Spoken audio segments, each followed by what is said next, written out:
Hello, welcome back to Let's Talk Mental Health with Chidi and Vivian. Thank you for joining us again. We're happy that you're here with us. Hope you enjoyed our video that we put out last time. And then we also hope that what we're going to be sharing with you today is going to be very important and it's going to help somebody out there.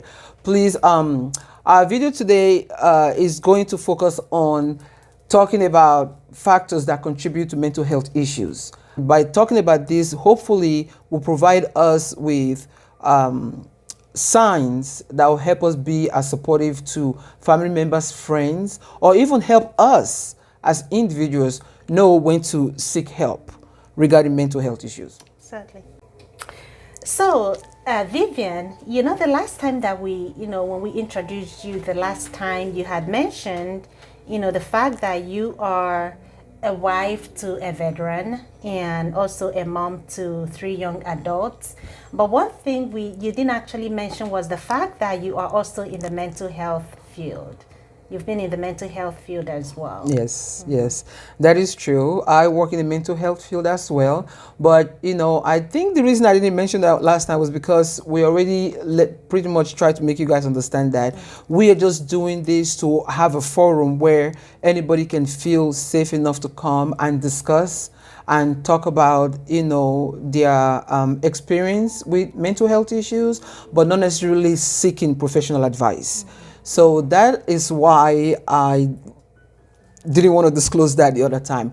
But no, some of my experiences that I'm going to share on this channel is going to be coming from the fact that, I have education in mental health and I do work in the mental health field. Yeah, yeah, awesome. So this is not professional advice and not at all. It's not replacing professional help, and Yep. just remember to reach out for help if you are experiencing any mental health signs or symptoms. We want to do as much as we can to remove that stigma and that shame, so that you don't feel ashamed, or hold off, if you feel like you need help for a mental health problem. Yes. Yeah. And like we said the other day, and as we continue to discuss on this page, we'll hopefully be able to provide information for you to be able to identify when you need to seek help. Because even sometimes when you're going through issues that might lead you into a mental health breakdown, you might not even know. But hopefully we can provide some information on this page that will help you be more aware. You have some information, help you be more aware, and then know when to seek help, or for people around you to know when they need to intervene. And, like Chidi mentioned the other day, on our last post, not all mental health issues are mental health disorders. Exactly. No. Exactly. Sometimes you might just be going through some emotional challenge.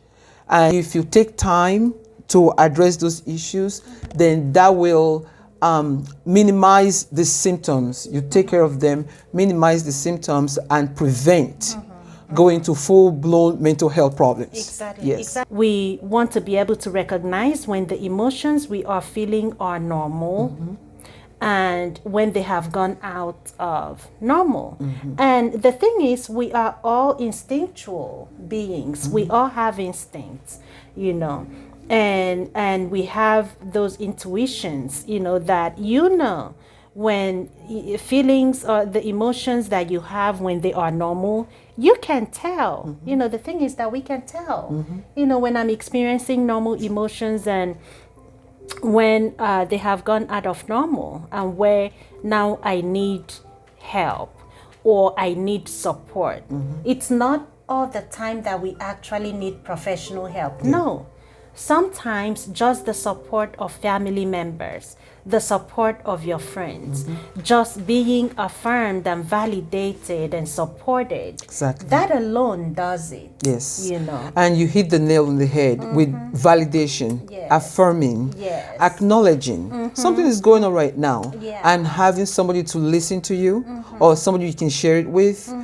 Most of the times that will alleviate some of those symptoms that it comes along with those emotional issues that you're going through. So being validated, somebody listening to you, hearing you out, really listening to you, be attentive, and you feeling like, oh, this person cares enough to listen to what I'm saying, that alone might just be sufficient, for that emotional burden to be taken off of you, and you feel relaxed a little bit, so you can move on. Because guess what? We are humans. We are human beings, and sometimes you just get emotional overload. Yes. And you need to be able to release it.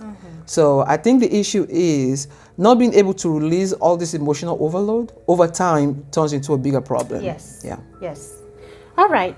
So today we are going to, talk about some of the factors that, can impact our mental well-being, and some of the videos that I did in the past, we'll talk about some maybe medical health issues that will impact mental well-being.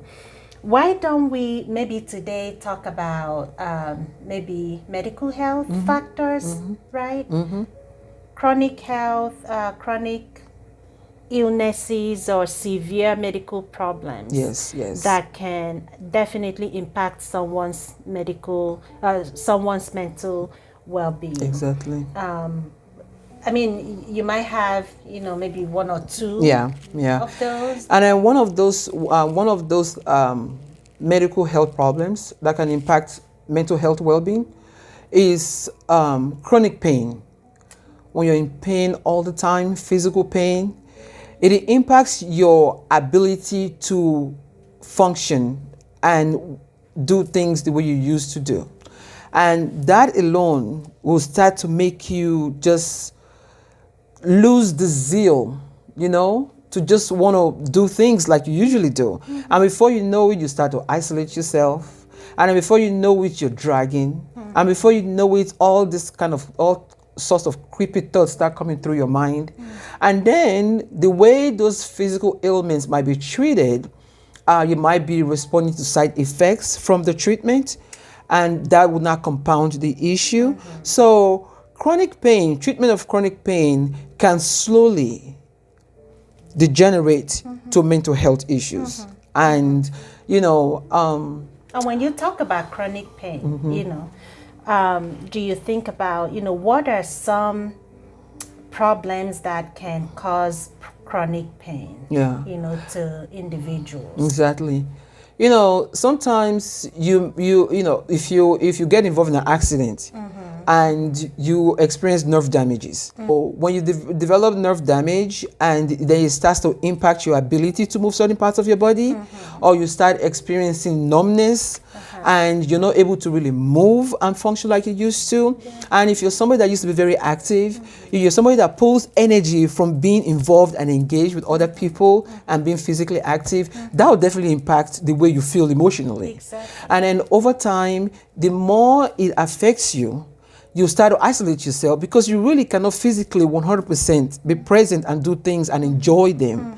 So when you start losing enjoyment from things that you used to derive so much pleasure from, it will in fact impact you mentally. And slowly but surely, if you don't have a way of expressing the emotions that you're feeling, if you don't have a support system, if you don't have somewhere that you pull strength from, it will, unbeknown to you, your mind will just start transitioning from a place of wanting to just live and be active and be engaged. Your mind will just start transitioning to a place of isolation. Something else. And then before you know it, other issues start to arise from there.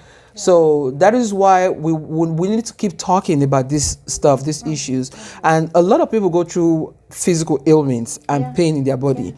But so if you imagine, if you're able to share with somebody else what you're experiencing, you never know what that individual is experiencing also, or who they've come across in contact with that's experiencing something similar that you're experiencing.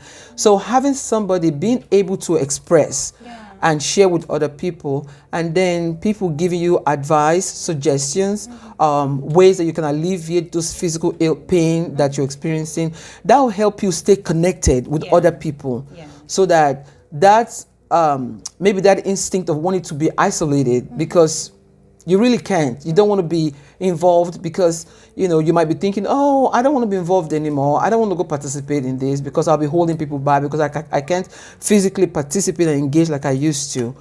Yeah. That is how you slowly start to isolate yourself, and you don't want that. So the more you talk, that's why we say support is very important. Yes, Being able to talk to people, being able to share, don't be ashamed. All of us, we are human beings. Everybody, we go through experiences, and you never know where your source of healing is going to come from. Healing might not even be somebody offering you medication. Healing might just be somebody being present and sharing with you their experience or someone else's experience, helping you know that you're not the only one. The feeling of knowing you're not the only one, that itself is medication. Exactly. You see what I mean? It's medicine. Yes, in itself. that is Absolutely. medicine on its own. Absolutely. So chronic pain, you're talking nerve damages, that can come from maybe accidents and stuff like that. Autoimmune diseases can come with their types of pain. Yes. So, if you've seen someone that has lupus and, and go through the crises, that come with lupus, they'll tell you they know what pain is. Yeah. Arthritis, different forms of arthritis, rheumatoid and, Exactly. osteoarthritis. Yes. Those come with severe pain as well, chronic pain.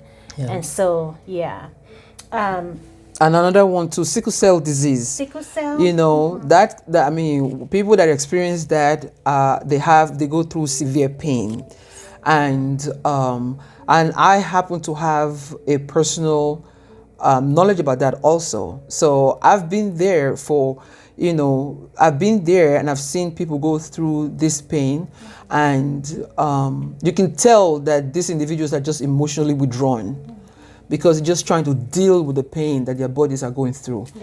So chronic pain, rheumatoid arthritis, like you said, you really can't function, you can't move like you used to. Yes. Those can be very debilitating. How about heart diseases, cancer? So other health problems, that I was thinking about was, sometimes vitamin deficiencies can mimic mental health, problems, disorders, like vitamin D deficiency, And a lot of individuals are walking around and about with vitamin D deficiency. I mean, vitamin D sounds so simple, right? But you'd be surprised how many people are walking about with the deficiency of it. And we are in the midst of COVID-19, we are quarantining. Exactly. Indoors, we're not getting enough sun, and sometimes even the food that we eat, we might not be mindful of our the food that we eat, and so we're not taking in enough vitamin D. Yes. So vitamin D deficiency can mimic depression. Yes. Because it comes with weakness, severe weakness and exhaustion, fatigue. And sleep, just wanting to sleep and not having interest in, doing stuff. It just mimics depression, basically. That low mood. And if you have a vitamin D deficiency, that's how simple it is. Just vitamin D supplements and food that are high in vitamin D would just boost that, and you feel yourself again you are not depressed. Exactly. It's not depression, Just a deficiency. Talking about that, so I realized this coming from my country, Africa, Nigeria. I mean, it's sunny and beautiful every day. So I never really encountered this issue until being a military family and was stationed in Washington State. Now, as many of you know, Washington State, they say it rains all the time. While I was there for 7 years, it didn't really pour down rain every day, but it would always drizzle. There's always clouds over you, so no, you don't have enough sunlight. So a lot of people in Washington State just walk around gloomy, just like the weather.